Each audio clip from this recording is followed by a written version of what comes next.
ตอนนี้เรากำลังเกมพิธีการตองโมงเนี่ยนี่คือขั้นตอนการผ่าเนาะการเขาเรียกอะไรนะบีเนาะทำบีใช่การฝานเนาะการฝานพี่น้องเลยฟังเสียงเนาะฟังเสียงฟังเสียงถ้าเบิ่งเนาะวิธีการดองตอนต่อไปเข้าผ้าเมื่อนี้เขาก็ยังไงไปดองให้เบิ่ง ประมาณ4 โมงเช้าเนาะแล้ว วัน4 โมงเช้าละตอนนี้ก็ดึกๆในแต่ก้อยนะนี่กำลังอยู่ที่สตูกับชายเบิ่งนำกันเนาะตั้งน้อย VSA ทางเฮือนก็สิได้มาถ่ายที่นอนได้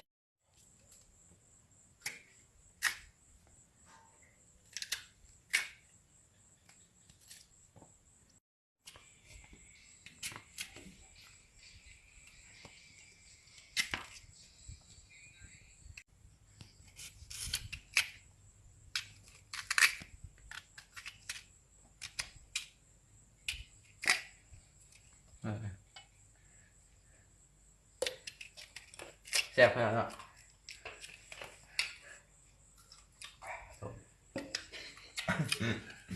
ส้มหลังจากที่เราปองโมงแล้วเนาะหลังจากที่เราปองโมงเป็นที่เรียบร้อยแล้วก็เอาไปดองเนาะตอนนี้นี่คือปองโมงที่เราปองแล้วเนี่ย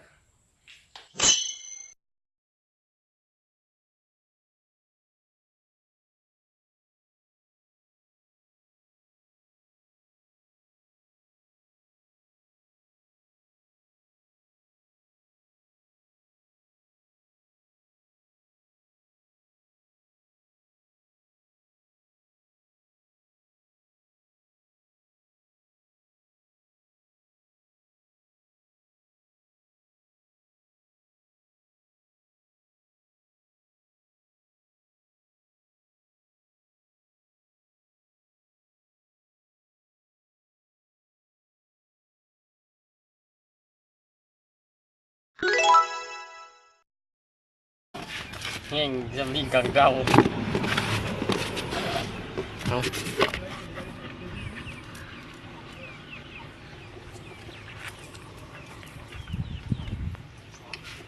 โอเคแล้ว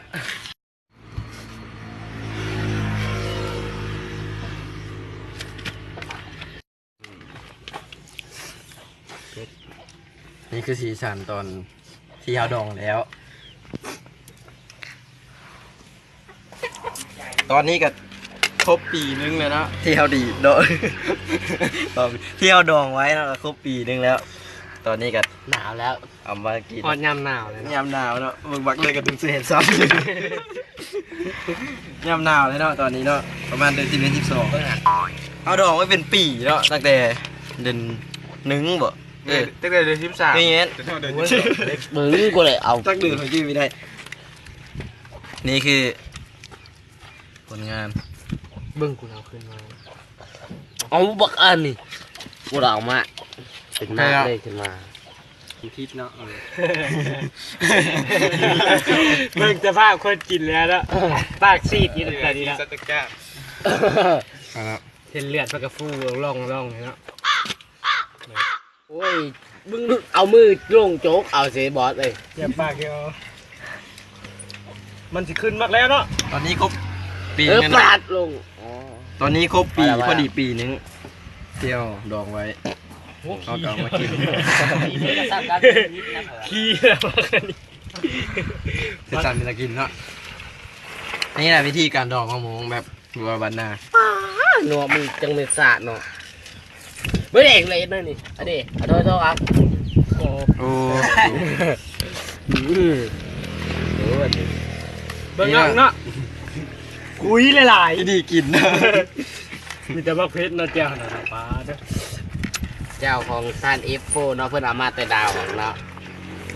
เจ้าของคือครับไปฮะ กินเป็นจะแซ่บขนาดนะ อ๋อเขาขีดนะเริ่มไม่ตะเคียนเลย จักเพื่อนเนาะ พอดีแซ่บเนาะ จบคลิป จบคลิปเนาะเพลงเท่านี้สำหรับการดองมะม่วงแบบผู้ว่าวันหน้าจะได้แซ่บป่ะ เบื้องหลัง การกินได้ แซ่บอยู่เนาะ เบื้องหลัง ลายแทบลาย